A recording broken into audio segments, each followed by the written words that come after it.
Bismillahirrahmanirrahim. Assalamualaikum warahmatullahi wabarakatuh.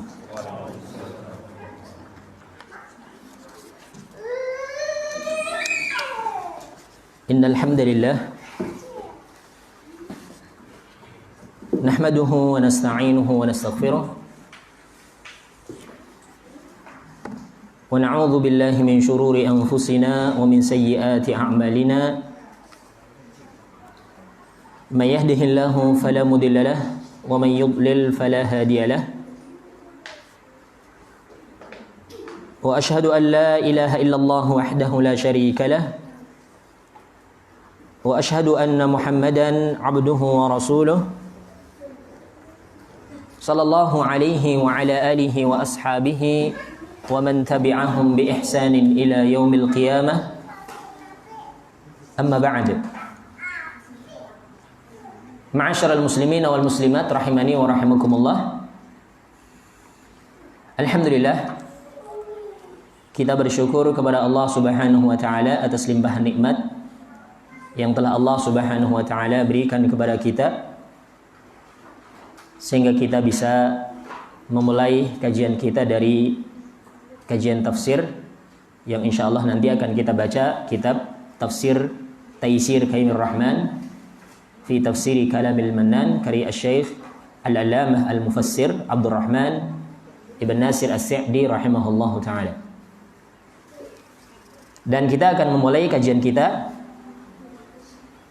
dari mengkaji tafsir surat Al-Fatihah. Sebelum nanti kita akan mengkaji tafsir surat ataukah juz amma, juz 30, kita terlebih dahulu awali dengan pembahasan kajian surat Al-Fatihah. Ma'asyiral ikhwah wal akhwat rahimani wa rahimakumullah. Sebelum kita masuk di pembahasan tafsir surat Al-Fatihah, terlebih dahulu perlu kita sampaikan keutamaan surat Al-Fatihah. Tentunya tidak lain ketika kita membahas tentang fadail, tentang keutamaan, agar supaya lebih memotivasi kita lebih semangat di dalam mengkaji sesuatu yang memang di sana memiliki keutamaan yang besar itu. Sebagaimana ketika kita membaca hadis-hadis tentang keutamaan salat, tentunya tujuannya adalah agar supaya kita itu semangat untuk melaksanakan salat.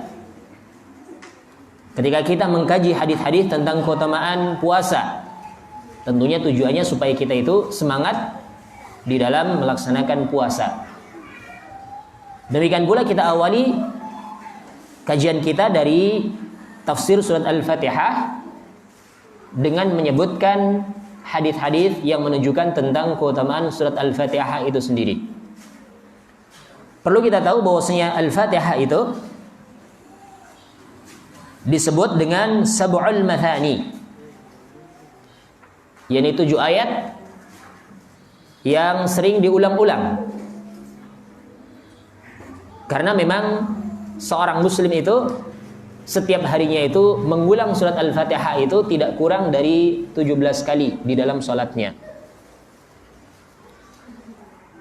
Ini diantara keutamaan surat Al-Fatihah disebut dengan sab'ul mathani, yaitu 7 ayat yang sering diulang-ulang di dalam pembacaannya. Kemudian yang kedua, Al-Fatihah juga salah satu rukun dari rukun salat, yang bahkan ulama Syafi'iyah itu berpendapat bahwasanya Al-Fatihah itu termasuk dari rukun qauliyah. Rukun qauliyah itu adalah rukun yang harus diucapkan di dalam salat. Karena di sana ada 3 rukun ya. Ada rukun qalbiyah, ada rukun qauliyah, ada pula rukun yakni anggota badannya jawariyah ya. Ada yang harus itu merupakan amalan hati, yakni niat. Niat ini amalan hati. Ketika seorang sholat itu harus menghadirkan niat di dalam hatinya. sebelum dia memulai dengan takbiratul ihram, dia hadirkan niat dulu dalam hatinya, dan ini adalah amalan hati. Kemudian ada juga yakni rukun qauliyah yang sifatnya itu ucapan. Ucapan itu harus diucapkan. Yakni ada 4 rukun qauliyah. Yang pertama adalah takbiratul ihram. Kemudian yang kedua adalah Fatihatul Kitab, surat Al-Fatihah ya. Yang ketiga adalah tasyahud akhir, tahiyat akhir, dan yang keempat adalah salam. Ini wajib diucapkan. Dalilnya banyak di dalam hadis-hadis yang sahih tentang hal tersebut. Yang sedang kita bahas di sini adalah surat Al-Fatihah, termasuk dari rukun qauliyah. Sehingga orang yang salat itu, baik itu salatnya wajib maupun salatnya sunnah, itu wajib untuk membaca surat Al-Fatihah. Bahkan Rasul bersabda, la salata liman lam yaqra bi Fatihatil Kitab. Tidak ada salat bagi orang yang tidak membaca Fatihatul Kitab. Maksudnya tidak syah salatnya seseorang yang tidak membaca Fatihatul Kitab, tidak membaca surat Al-Fatihah. Namanya dibaca itu harus diucapkan dengan lisan, tidak cukup dengan hati. Karena ini rukun qauliyah, diucapkan dengan lisan, amalannya lisan, bukan amalannya hati. Sehingga ketika seseorang salat itu, setidaknya dia itu mengucapkan ataukah membaca dengan lisannya 4 rukun tadi. Takbiratul ihram diucapkan dengan lisan. Tidak cukup sekedar angkat tangan saja ya. Tidak cukup, tapi harus apa? Setidaknya kita dengar sendiri mengucapkan Allahu Akbar. Baik itu sendiri maupun sebagai imam, jelas ya, nggak perlu dibahas lagi. Sebagai imam, menjadi makmum maupun sendiri, harus diucapkan dengan lisan. Setidaknya kita sendiri yang mendengar Allahu Akbar. Demikian pula Fatihah pun seperti itu, harus diucapkan. Kecuali kalau dia menjadi seorang makmum, dia jangan membarengi bacaannya imam, karena nanti akan mengganggu. Kalau dia baca pun, dia baca dengan tetap diucapkan dengan lisan, tapi dengan suara yang sir. Cuman memang sebagian ulama itu ada yang berpendapat kalau imam sudah membaca dengan bacaan yang jahr dan makmumnya itu mendengarkan, ini bacaan imam itu telah mencukupi bacaan makmum. Ini ada sebagian ulama yang berpendapat seperti itu. Ya, tapi ulama yang lain tetap meskipun dia makmum dan mendengar bacaannya imam, tetap dia harus wajib untuk mengucapkan surat Al-Fatihah. Ini perbedaan pendapat ya, tapi yang jelas seluruh ulama itu sepakat bahwasanya Fatihah itu adalah wajib dan termasuk rukun. Cuman tadi yang berbeda itu ketika menjadi makmum dalam sholat yang jahriyah. Dalam sholat yang sirriyah semuanya sepakat sama, harus dibaca. Yang jadi perbedaan tadi adalah dalam sholat yang jahriyah, yang imamnya itu membaca dengan bacaan yang jahr, yang keras. Maka sebagian ulama itu yang ada yang berpendapat kalau makmumnya sudah mendengar, maka bacaannya imam itu sudah cukup bagi makmumnya. Cuman untuk terlepas dari perbedaan pendapat tersebut, tentunya kita mengambil pendapat yang hati-hati tadi, tetap membaca. Karena Rasul bersabda, la salata lima lam yaqra bi Fatihatil Kitab. Ini keutamaan yang kedua, termasuk dari rukun qauliyah di dalam salat, sehingga harus dibaca. Kemudian dalil yang menunjukkan bahwa Al-Fatihah adalah merupakan sab'ul mathani adalah hadis di mana Nabi sallallahu alaihi wasallam bersabda, "Idza qara'tum alhamdulillah faqra'u bismillahirrahmanirrahim. Innaha ummul Qur'an wa ummul kitab wa sab'ul mathani wa bismillahirrahmanirrahim ihdaha." Atau kama qala sallallahu alaihi wasallam.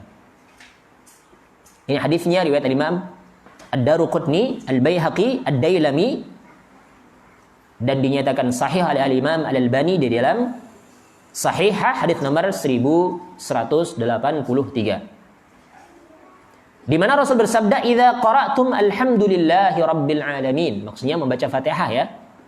Apabila kalian membaca alhamdulillahi rabbil alamin, maka ucapkan sebelumnya bismillahirrahmanirrahim. Innaha ummul Qur'an, karena Al-Fatihah itu adalah merupakan ummul Quran. Ini juga keutamaan yang lain dari Al-Fatihah, disebut dengan ummul Quran wa ummul kitab. Induknya Al-Quran, induknya Al-Kitab. Wa sab'ul mathani, dan juga Al-Fatihah itu juga merupakan sab'ul mathani. 7 ayat yang dibaca secara berulang-ulang. Wa bismillahirrahmanirrahim ihdaha, dan bismillahirrahmanirrahim adalah salah satu dari surat Al-Fatihah.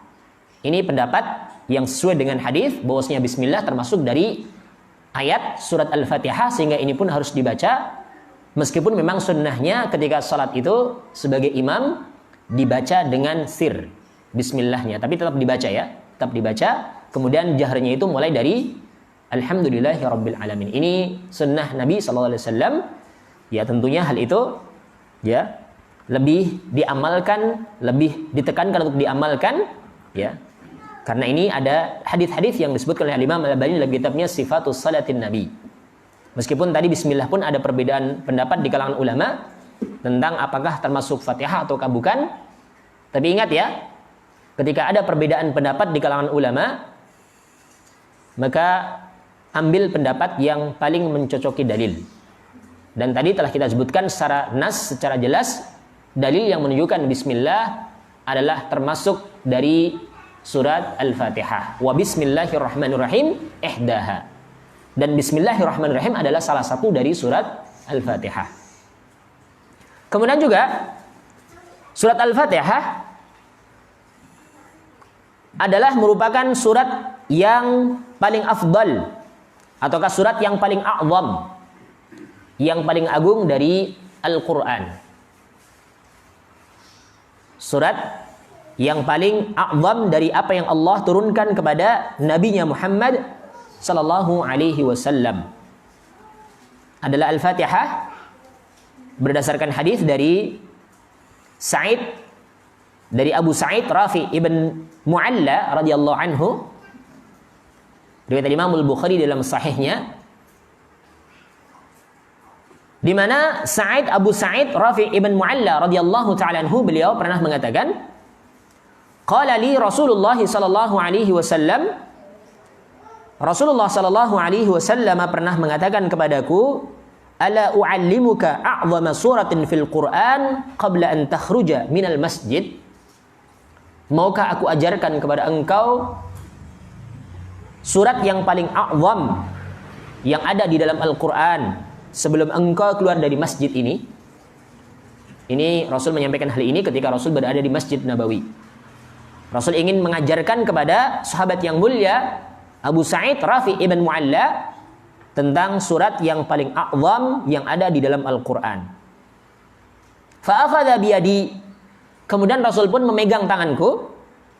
Falamma aradna an nakhruja, maka ketika kami ingin keluar dari masjid, qultu, aku pun mengatakan, ya Rasulullah, innaka qulta ala u'allimannaka a'zama suratin fil Qur'an. Bukankah tadi engkau telah mengatakan bahwasanya engkau akan mengajarkan surat yang paling a'zam dari Al-Qur'an? Maka Rasul pun bersabda, alhamdulillahi rabbil alamin, hiya sab'al mathani wal Qur'anul azim alladhi utituhu. Rasul bersabda, surat yang paling a'zam, yang paling agung dari surat yang ada dalam Al-Quran itu adalah surat alhamdulillahi rabbil alamin, yakni surat Al-Fatihah. Wahia sab'ul mathani, demikian pula surat Al-Fatihah itu adalah sab'ul mathani, 7 ayat yang sering diulang-ulang di dalam pembacaannya, wal Qur'anul azim, dan bismillah, dan Al-Fatihah itu pun termasuk dari bagian Al-Qur'anul azim yang telah diberikan kepadaku. Ini dalil yang menunjukkan tentang keutamaan surat Al-Fatihah.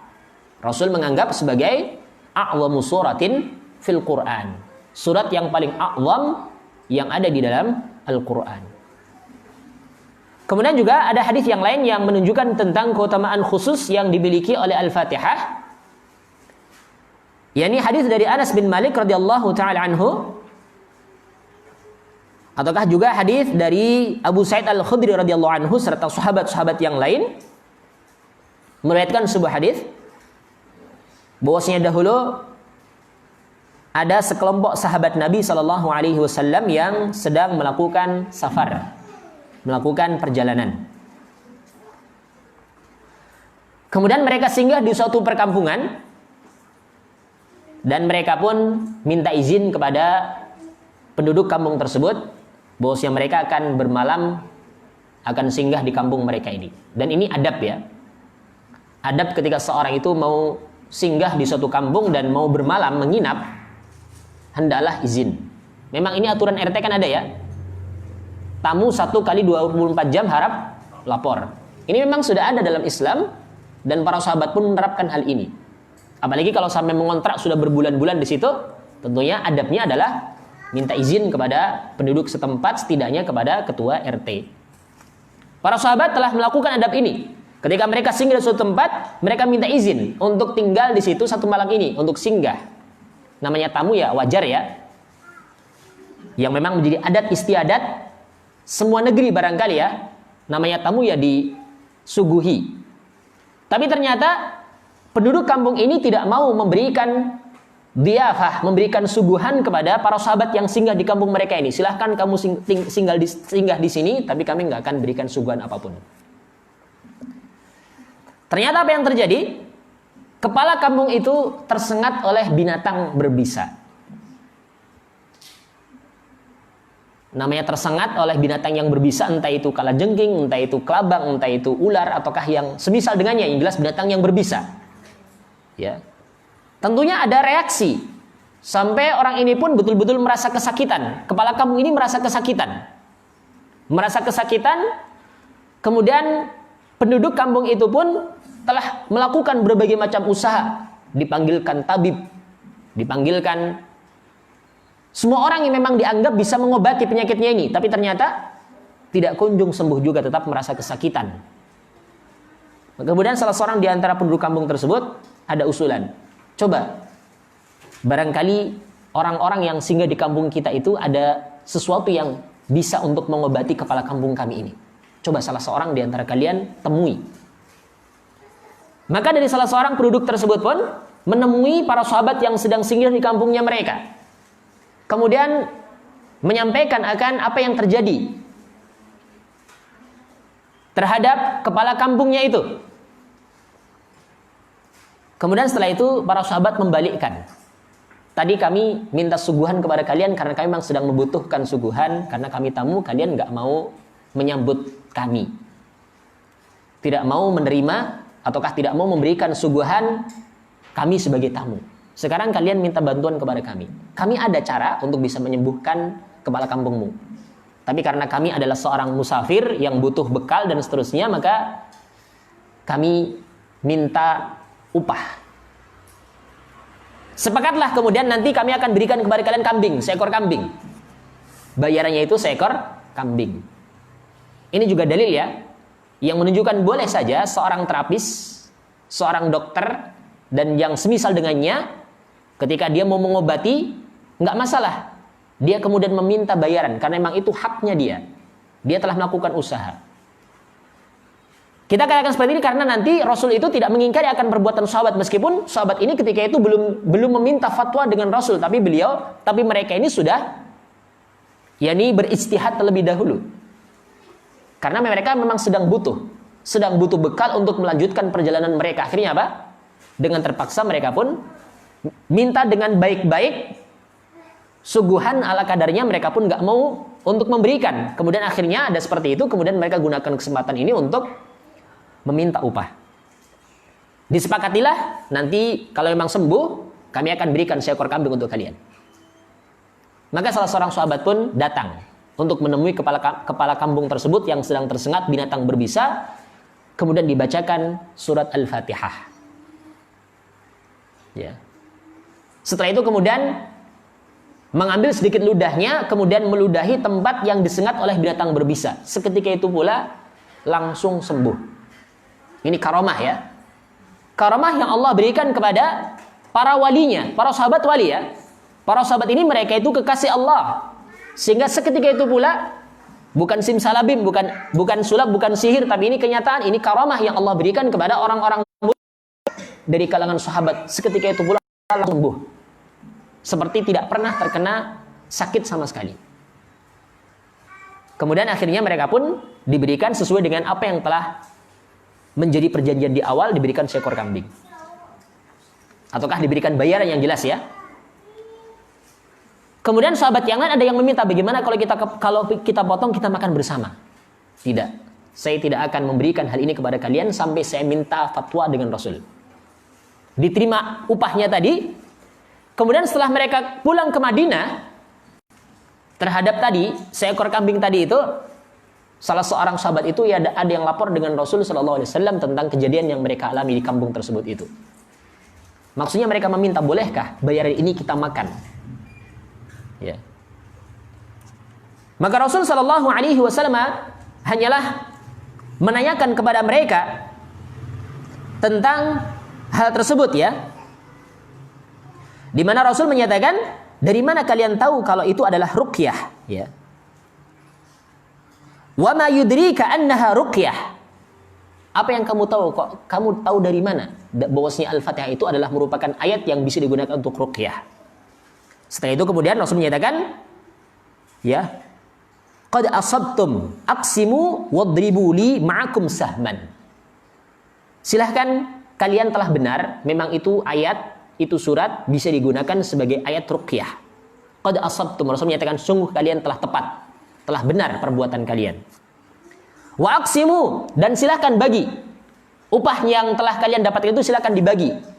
Bahkan Rasul menyatakan wadribu li ma'akum sahman, dan sisihkan untukku saham. Maksudnya sebagian dari apa yang telah kalian dapatkan sisakan untukku. Bahkan Rasul meminta. Di sini bukan meminta karena Rasul meminta-minta, tapi Rasul ingin menyampaikan bahwasanya itu halal. Yang mereka dapatkan itu adalah halal, suatu hal yang dibolehkan dan halal. Ya, ini yang menjadi syahid di sini adalah bahwasanya Al-Fatihah itu bisa digunakan sebagai ruqyah. Ruqyah itu adalah, kalau dalam bahasa kasarnya itu jampi-jampi. Mantra-mantra yang diucapkan untuk mengobati suatu penyakit. Dan ruqyah itu ada yang syar'iyah, ada yang syirkiyah.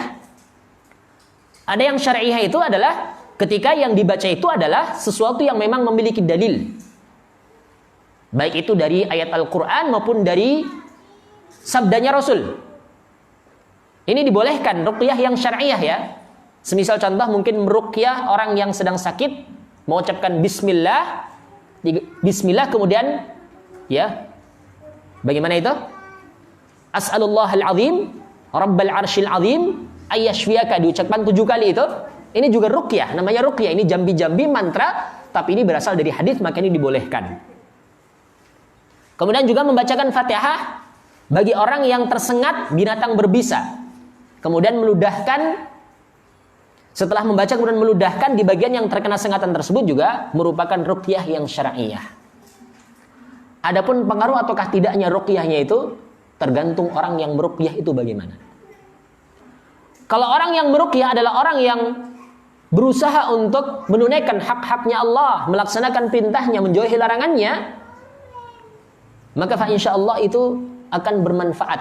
Allah akan berikan karamahnya, Allah akan memberikan kemuliaan kepada orang tersebut dengan menjadikan hal itu sebagai sebab kesembuhan.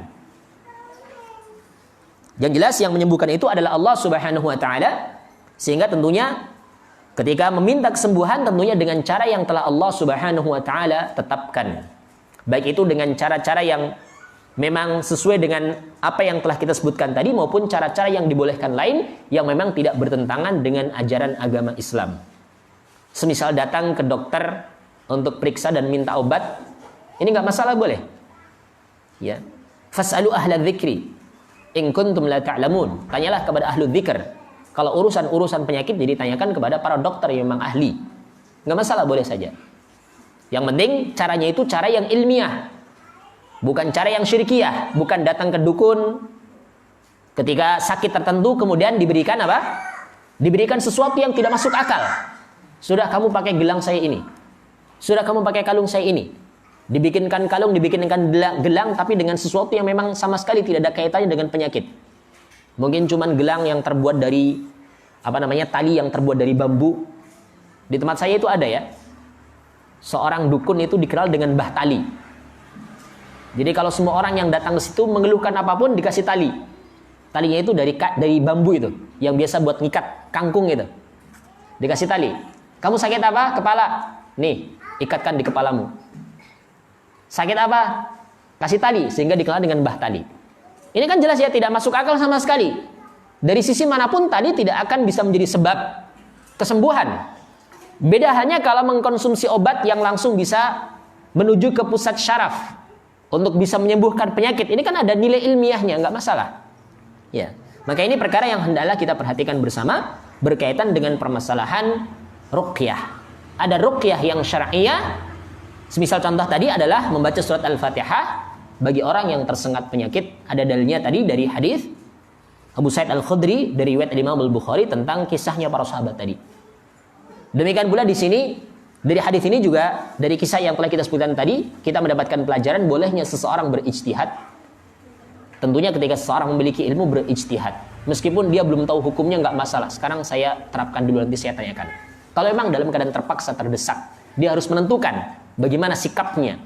Seperti itu boleh ya. Tapi tentunya kalau permasalahan yang rumit ada ulama, tanyakan kepada para ulama. Tapi kalau dia belum bisa bertemu dengan ulama, dia lakukan apa yang memang dia yakini itu benar. Ya, selanjutnya kalau memang itu salah, segera beristighfar, bertobat kepada Allah. Tapi kalau memang tahu itu salah, jangan dilakukan. Ya, maka ini perkara yang dibolehkan fa insyaallah. Ini beberapa hadis yang menunjukkan tentang keutamaan surat Al-Fatihah. Sebenarnya masih banyak yang lainnya dari hadis-hadis yang menunjukkan tentang keutamaan Al-Fatihah. Tapi setidaknya apa yang telah kita sebutkan tadi barangkali akan lebih bisa memotivasi kita untuk semangat di dalam mempelajari surat Al-Fatihah. Sebelum kita masuk di tafsirnya, terlebih dahulu kita baca surat Al-Fatihah. Tentunya dengan memperhatikan kaidah-kaidah tajwid di dalam bacaan kita. Demikian pula kita berharap dengan bacaan kita nanti kita pun akan mendapatkan pahala yang besar dari sisi Allah Subhanahu wa taala dan menjadi syafaat bagi kita di yaumul qiyamah kelak. Karena memang Rasul bersabda, "Iqra'ul Qur'an fa innahu ya'ti yaumal qiyamati syafi'an li ashabihi."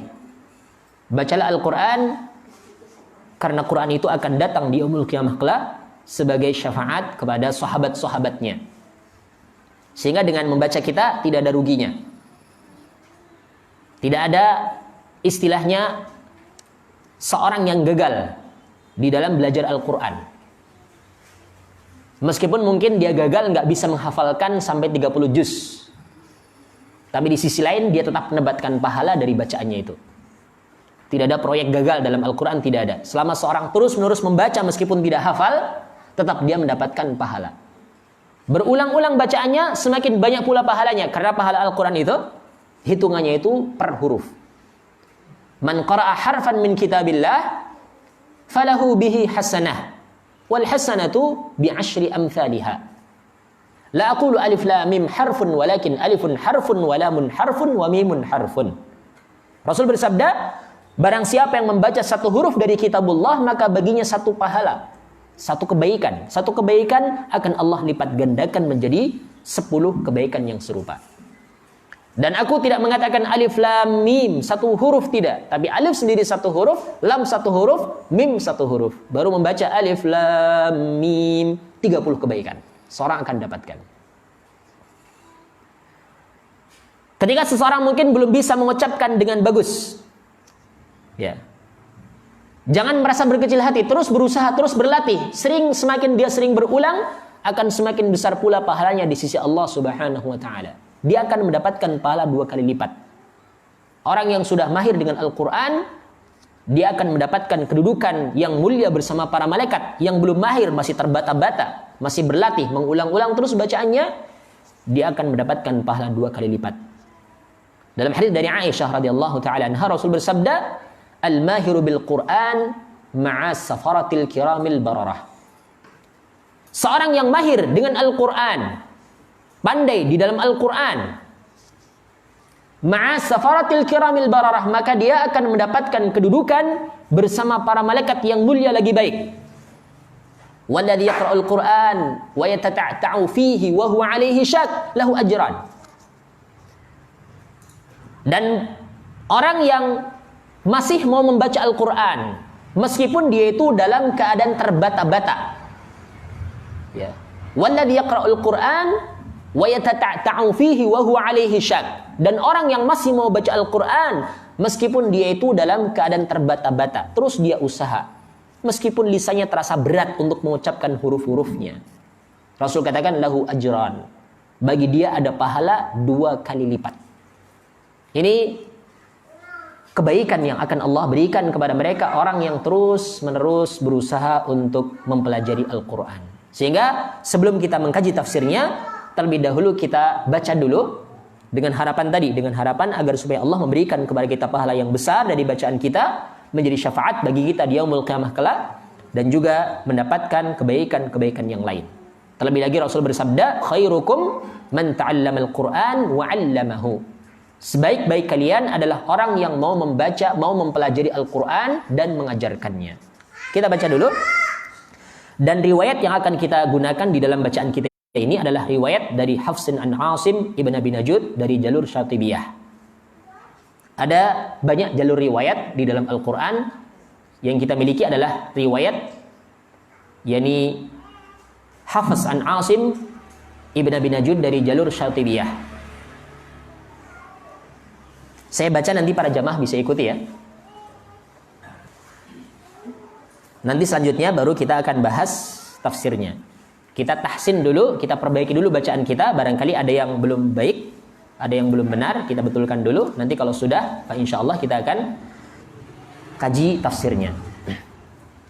Dan ada hal yang dianjurkan sebelum membaca Al-Quran, yakni membaca isti'adzah terlebih dahulu. Allah Subhanahu wa taala berfirman, "Wa idza quri'al Qur'an wa idza qara'tal Qur'an fasta'idz billahi minasyaitonir rajim." Baca Al-Quran maka beristi'adzahlah. Fasta'idz billah. Minta perlindungan kepada Allah dari godaan syaitan yang terkutuk. Sehingga sebelum membaca Al-Quran ada anjuran untuk mengawali dengan isti'adzah dengan ta'awudz. Kita awali dengan ta'awudz, kemudian basmalah, baru masuk di basmalah dan dari surat Al-Fatihah itu sendiri. Saya baca, nanti para jamaah bisa ikuti ya. Dan yang seperti ini bukanlah perkara yang baru, karena ini adalah proses pembelajaran. Nggak masalah baca bersama, karena memang ini untuk bentuk pembelajaran ya. Saya baca ta'awudz, kemudian para jamaah itu, kemudian kita lanjutkan di surat Al-Fatihah. A'udzu billahi minasy syaithanir rajim. Silakan. A'udzu billahi minasy syaithanir rajim. Perhatikan, tunaikan hak dan mustahabnya huruf. Dari sisi makhrajnya, sifatnya ditunaikan. Karena Allah memerintahkan dalam Al-Quran untuk tartil dalam membaca Al-Quran. Warattilil Qur'ana tartila. Dan bacalah Al-Quran secara tartil. Yang dimaksud dengan tartil itu, sebagaimana Ali bin Abi Thalib menjelaskan, yakni tajwidul huruf wa ma'rifatul wuquf. Mengetahui tajwidnya huruf. Tajwid itu adalah tahsin. Tajwid itu adalah tahsin, yakni memperbagus hurufnya, dari mana makhrajnya, bagaimana sifatnya, bagaimana hukum-hukumnya. Ini ditunaikan. Ini namanya tartil. Bukan cuma sekedar alunan bacaan yang indah, bukan. Memang itu termasuk dari bagian penyempurna. Tapi bukan menjadi suatu hal yang paling utama. Yang paling utama itu adalah tajwidul huruf, mengetahui tajwidnya huruf, kemudian wa ma'rifatul wuquf, mengetahui tempat-tempat waqaf. Ini tartil. Sehingga tunaikan ketika mengucapkan huruf A, maka jangan sampai berubah menjadi E. Jangan sampai berubah menjadi E. Ya, tapi ditunaikan A. A'u, jangan sampai A'u. Ini kan jadi E ya. Sebabnya apa? Kurang semangat dalam membuka mulut. Harusnya A dibuka mulutnya, A'u. Ditahan, akhirnya A'u. Kan beda ya. Kemudian ain tempatnya itu di tenggorokan. Di tenggorokan. Ya, sehingga pastikan kalau itu masuk ke tenggorokan. Nanti ada tenggorokan pun ada 3 tempat ya, ada aqsal khalqi, wasatul halqi, adnal halqi. yakni ujung tenggorokan, pertengahan tenggorokan, nanti juga ada pangkal tenggorokan. Ya. Dan A itu adalah di bagian ujung dari tenggorokan, yang paling luar. Ya. Maka ini ditunaikan masuk ke tenggorokan ya. A, au, a, i, au, itu ya. Bukan nga, ngi, ngu, bukan. Tapi au ya. Kita ulangi lagi untuk ta'awudnya di sini. A'udzu billahi minasy syaithanir rajim. A'udzu billahi minasy syaithanir rajim.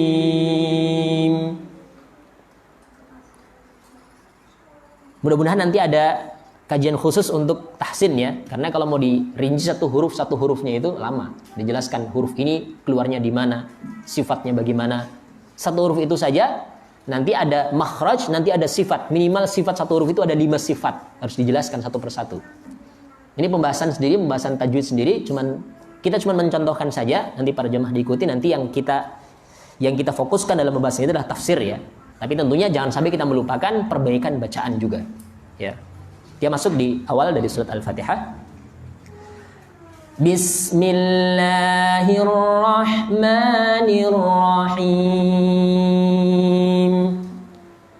Bismillahirrahmanirrahim. Jangan terlalu lama untuk matabi'inya ya. 2 harakat saja. Bismillahirrahmanirrahim. Silakan. Bismillahirrahmanirrahim. Alhamdulillahi rabbil alamin. Alhamdulillahi rabbil alamin. Ar-Rahmanir Rahim.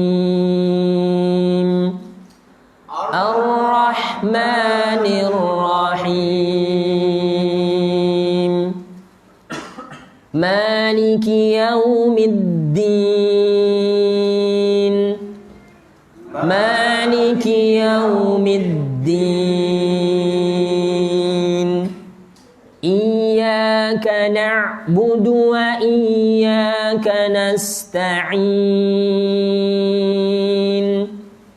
Iyyaka na'budu wa iyyaka nasta'in.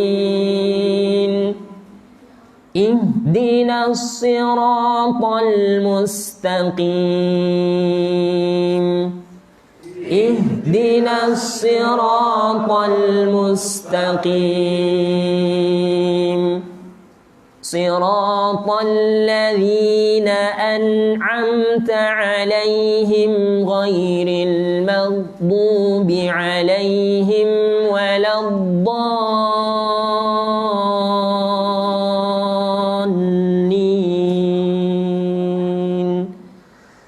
Siratal ladzina an'amta 'alaihim ghairil maghdubi 'alaihim waladdallin. Amin. Ini surat Al-Fatihah, kita telah membacanya. Mudah-mudahan Allah menghitung sebagai pahala, memberikan kepada kita pahala yang besar dari bacaan kita dan menjadi syafaat bagi kita di yaumul qiyamah kelak. Kita baca tafsirnya. Baru membaca tafsir atau sudah adzan? Bismillah dulu satu ayat saja ya. Qala al-muallif rahimahullahu taala, muallif yani asy-syekh al-allamah al-mufassir Abdurrahman ibn Nasir as-Sa'di rahimahullahu taala, beliau mengatakan ai abtadi'u bi kulli ismin lillahi ta'ala. Aku memulai dengan setiap nama dari nama-nama Allah Subhanahu wa taala. Lianna lafdha ism mufradun mudhaf. Karena lafaz isim dalam bismi itu asalnya adalah bi ismi, dengan nama. Ya. Di sini ismun itu bentuknya adalah mufrad tunggal, tapi dia itu mudhaf. Faya'ummu jami'al asma'il husna. Sehingga kalau ada bentuk mufrad mudhaf, ya, di sini berarti kan ma'rifah ya, kemudian diidhafahkan menjadi ma'rifah. Asalnya itu nakirah kemudian diidhafahkan menjadi ma'rifah ya. Maka ini maknanya itu umum untuk seluruh nama-nama Allah yang husna. Ya. Sehingga dengan seorang mengucapkan bismillah dengan menyebut asma Allah, maka di sana tercakup seluruh nama-nama Allah yang husna. Allah itu punya asmaul husna. Inna lillahi tis'un wa tis'una isman. Faman ahsaha dakhala al-jannah. Atau kama qala sallallahu alaihi wasallam. Allah itu memiliki 99 nama. Barang siapa yang mengihsa'nya, bisa menjaganya, bukan cuma sekedar menghafal ya. Dia hafal, dia tahu maknanya, dia terapkan dalam kehidupannya. Rasul katakan dakhalal jannah. Maka dia itu masuk surga. Pasti masuk surga. Karena kabar dari Rasul tentunya benar dan pasti ya. Tapi sekali lagi ihsa itu bukan cuma sekedar menghitungnya. Bukan cuma sekedar hafal lafaz-lafaznya dijadikan sebagai puji-pujian 99 nama itu, tidak cuma itu. Tapi dia tahu nama-namanya, kemudian dia tahu maknanya dan tahu penerapannya bagaimana. Ini ihsa ya. Nama Allah, sehingga dengan mengucapkan bismillah tercakup seluruh nama-nama Allah yang husna. Karena di sini adalah mufrad mudhaf, memiliki makna umum untuk seluruh nama-nama Allah yang husna. Kemudian Allah itu sendiri, Allah lafzul jalalah, Allah lafaz yang paling mulia itu adalah Allah lafzul jalalah. Huwal ma'luhu al-ma'bud. Allah itu adalah zat yang ma'luh, zat yang pantas untuk dijadikan sebagai ilah, sebagai sesembahan. Al-ma'bud, zat yang paling pantas untuk dijadikan sebagai peribadatan. Dialah Allah. Sehingga Allah itu al-mustahiqqu li ifradihi bil ibadati lima tasafa bihi min sifatil uluhiyah wa hiya sifatul kamal. Dan Allah itu adalah zat yang berhak untuk diesakan di dalam peribadatan karena Allah itu memiliki sifat uluhiyah. Sehingga Allah itu adalah dzul uluhiyah, zat yang maha memiliki sifat uluhiyah. Yani zat yang satu-satunya zat yang berhak untuk disembah, satu-satunya zat yang berhak untuk diibadahi. Dan ini adalah sifat kesempurnaan dan murni hanyalah miliknya Allah Subhanahu wa taala. Dalam lafaz bismillah di sana terdapat pelajaran tentang tauhid al-uluhiyah. Karena Allah itu sendiri tadi adalah dzul uluhiyah, zat yang memiliki sifat uluhiyah. Allah adalah satu-satunya zat yang berhak untuk disembah, satu-satunya zat yang berhak untuk diibadahi. Dan keyakinan seperti ini adalah keyakinan yang membedakan antara seorang muslim dengan non-muslim. Adalah dalam uluhiyah, dalam tauhid al-uluhiyah. Kalau cuma sekedar berbicara Allah zat yang maha pencipta, Allah zat yang maha pengatur, Allah zat yang maha memberikan rizki, orang kafir pun yakin dengan hal ini. Bahkan makhluk yang paling jahat sekalipun, siapa itu? Siapa? Makhluk yang paling jahat siapa? Iblis alaihi la'natullah. Musuh bebuyutan anak cucunya Adam. Ini pun bahkan masih mengakui Allah itu zat yang maha pencipta. Cuman iblis itu nggak mau tunduk dengan perintahnya Allah, tidak mau beribadah kepada Allah. Ini yang membedakan. Kalau berbicara zat yang maha pencipta, orang kafir pun yakin, bahkan iblis pun yakin.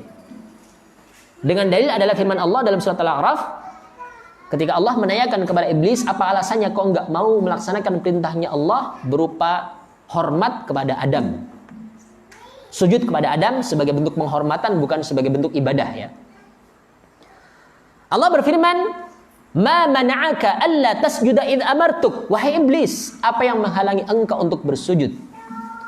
Kenapa engkau tidak mau bersujud ketika aku perintahkan engkau bersujud kepada Adam? Apa jawaban iblis? Iblis mengatakan, "Ana khairun minhu." Aku lebih baik daripada dia. Saya nggak mau sujud karena alasannya aku lebih baik. Ini sombong. Merasa dirinya lebih baik dan meremehkan Adam. Kan sombong kan? Ya. Batarul haq wa ghamtun nas. Menolak kebenaran dan meremehkan orang lain, meremehkan manusia. Ini iblis meremehkan manusia, mengatakan dirinya lebih baik daripada Adam. Dari sisi mana? Ini yang menjadi syahid pembahasan kita. Iblis mengatakan, "Khalaqtani min nar wa khalaqtahu min tin." Engkau ciptakan aku dari api, sementara engkau ciptakan dia, yakni Adam, dari tanah. Siapa yang mengakui ini? Iblis mengakui pencipta dirinya itu adalah Allah, pencipta manusia juga Allah. Tapi apakah pengakuannya ini memasukkan iblis ke dalam Islam? Ternyata tidak. Sehingga sekedar mengakui Allah zat yang maha pencipta, Allah zat yang maha pengatur, Allah adalah zat yang maha pemberi rezeki belum cukup seorang dikatakan muslim. Tapi yang membedakan adalah antara tauhid al-uluhiyah. Ini yang membedakan antara muslim dengan non-muslim. Sehingga dalam kata bismillah ini sudah tercakup padanya tauhid al-uluhiyah dengan menyebut asma Allah, zat yang maha memiliki uluhiyah. Satu-satunya zat yang berhak untuk disembah. Aku memulai bacaanku ini dengan menyebut asma Allah dengan seluruh namanya dari zat yang maha memiliki sifat uluhiyah. Satu-satunya zat yang berhak untuk disembah dan diibadahi. Ini makna dari bismillah ya. Dan al-uluhiyah itu adalah sifatul kamal.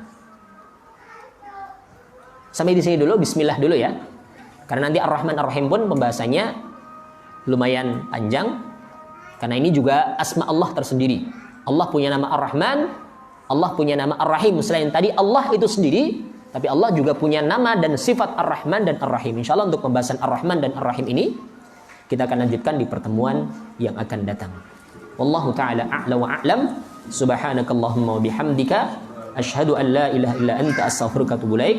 Wa akhiru da'wana alhamdulillahi rabbil alamin. Wassalamualaikum warahmatullahi wabarakatuh.